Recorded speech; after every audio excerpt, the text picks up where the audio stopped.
네, 두 가지 소식 들으셨는데요. 뭐 아파트 값은 말할 것도 없고 소고기 값도 그렇고요. 우리 실생활 얘기라서 궁금한 부분들을 전문가에게 좀 더 물어보도록 하겠습니다. 정철진 경제평론가가 나왔습니다. 어서 오세요. 네, 안녕하십니까. 아파트 값 얘기부터 해보겠습니다. 네. 이제 8개월 만에 서울의 아파트 값이 이제 마이너스가 더 이상 아니라는 거잖아요. 네, 그렇습니다. 9.13 대책이 있었고 그 이후에 가격 추이가 지금까지 어땠습니까? 일단 10월 말을 기점으로 이제 본격 하락을 시작합니다. 네. 그러니까 이제 11월 초부터 아마 하락이 시작됐었고요. 뭐 주별로는 조사기관에 따라 조금씩 다른데 29주, 30주, 32주, 33주 연속 계속해서 하락을 했는데요.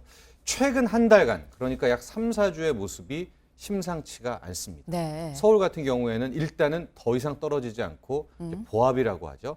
마치 바닥을 만든 듯한 모습을 보였고요. 네. 강남 같은 경우에는 최근 3주 동안에 이 조금씩 오히려 오르는 그런 모양새가 나오고 있는데 아마도 최근 한 달간에 어떤 일들이 벌어졌는가.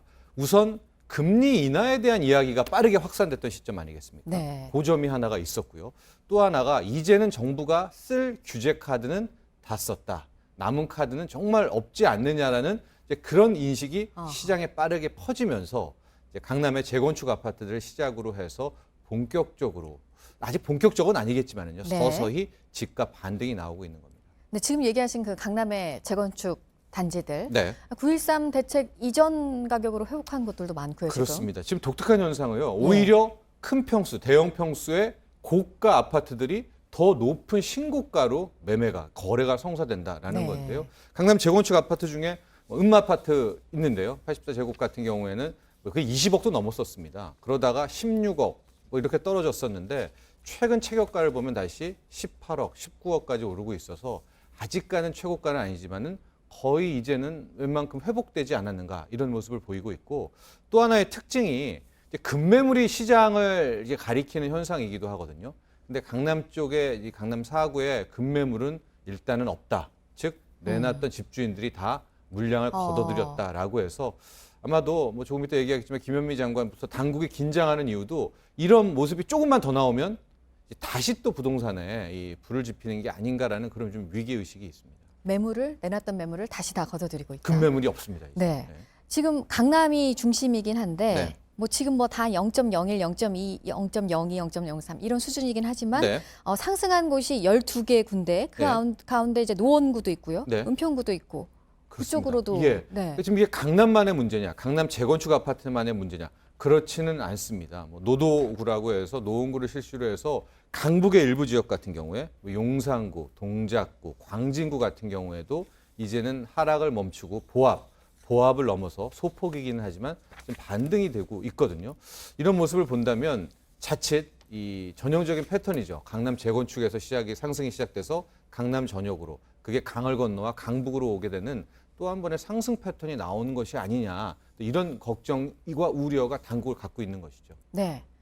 그러니까 수요자들의 지금 인식이 더 이상 정부가 쓸 카드가 더 있겠느냐라는 점도 영향을 미쳤다고 좀 전에 맞습니다. 얘기하셨는데 네. 근데 지금 이렇게 집값이 오르니까 정부가 지금 생각을 하고 있는 것 같고요. 김현미 네, 국토부 네. 장관도 얘기했지만 지금 얘기가 되고 있는 게 그 분양가 상한제를 민간 택지 아파트를 대상으로 해서 다시 도입하는 방안 아니겠습니까? 네. 지금 남아있는 규제 카드가 뭘까? 한 2개 정도 있습니다. 네. 하나가 이제 재건축을 했을 때 재건축 연한이라고 있잖아요. 그게 네. 30년인데 이걸 40년, 나아가서 45년까지 길게 늘려서 소위 말하는 재건축 아파트에 대한 수요를 억누르는 방법이 한 카드가 있고요. 그리고 또 하나가 지금 언급이 되고 있는 민간 택지에 있어서의 분양가 상한제인데 그러니까 민간 건설사가 짓는 아파트에 분양가를 사실상 통제하는 방식으로 이 집값을 억제하는 그런 방식이거든요. 네. 근데 이 분양가 상한제 같은 경우에는 조금 구체화되고 있는 그런 모습도 보이고 있는 것이 김용무 국토부 장관이 이런 얘기를 했습니다. 분양가라는 것이 한번 높게 책정이 되면 우리나라의 아파트 가격 보면 그 산 집주인분들은 그 분양가보다는 절대 밑으로는 안 팔아야 되겠다는 이제 그런 인식이 있어서 분양가가 시작이라는 거죠. 그렇죠. 그래서 이 최초에 되는 이 분양가를 잡는 것이 필요하다는 입장을 우회적으로 밝혔거든요. 이것은 아마도 이제 마지막 남은 2개 카드 중에 하나인 이 분양가 상한제, 그것도 민간 건설사, 민간 택지에 이 카드를 꺼내들 가능성이 현재 나오고 있습니다. 네.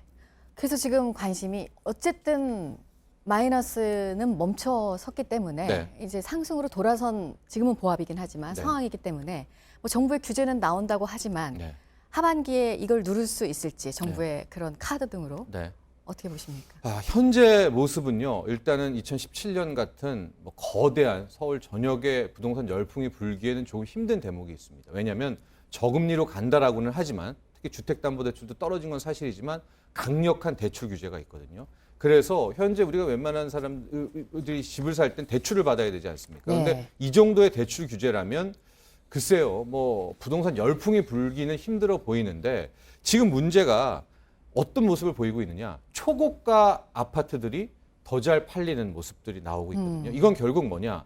일종의 현금 부자들이라고 하죠. 이제 대출 없이 집을 살 수 있는 사람들의 수요와 매수는 계속된다는 네, 그런 네. 모습이어서 아마도 올 하반기는 이제 그들만의 리그라고 하죠. 일부 초고가 아파트들은 계속해서 그 시장은 열리면서 화랑이 되고 전체 서울의 부동산 시장은 거래가 얼어붙은 거래 절벽이 나오고 뭐 이런 이제 두 가지의 양면적인 그런 모습을 보일 것 같습니다. 지금 얘기하신 그 내용 때문에 정부의 규제에 대한 항상 뭐 우려도 나오고 네. 기대도 있고 그런 것 같습니다. 그러니까 이번에 그 분양가 상한제 같은 경우에도 딱 그런 우려인데요. 이제 분양가 상한제라는 게 뭐 택지 가격 여기에 뭐 공사비 이윤까지 합쳐가지고 통제하는 건데 이 역효과가 뭐냐? 분양가 상한제가 나왔어요. 근데 그 분양가 상한제를 하더라도 일단은 높습니다. 그럼 이제 웬만한 사람들이 도전하지 못하면 이제 현금 부자들이 이 줍줍이라고 하죠. 나가서 그걸 받을 수도 있겠고 또 로또 청약이라고 해서 그거 당첨된 사람은 마치 로또에 단 것처럼 되는 그런 효과도 있고요. 뭐 만에 하나 집값을 잡았다고 하더라도 그 분양가 상한제라면 건설사들이 공급을 또 안 하거든요. 그럼 한 3, 4년 후에는 다시 또 집값이 폭등하게 되는 뭐 이런 역효과들이 있어서 네. 글쎄요. 이제 계속해서 정부는 엄포를 놓고는 있는데 정말로 과연 분양가 상한제, 민간 네. 택지에 이 부분이 나올지는 지켜봐야 될 것 같습니다. 알겠습니다. 이 얘기는 여기서 마무리하도록 네. 하고 소고기의 등급 기준이 바뀐다 그래요. 네.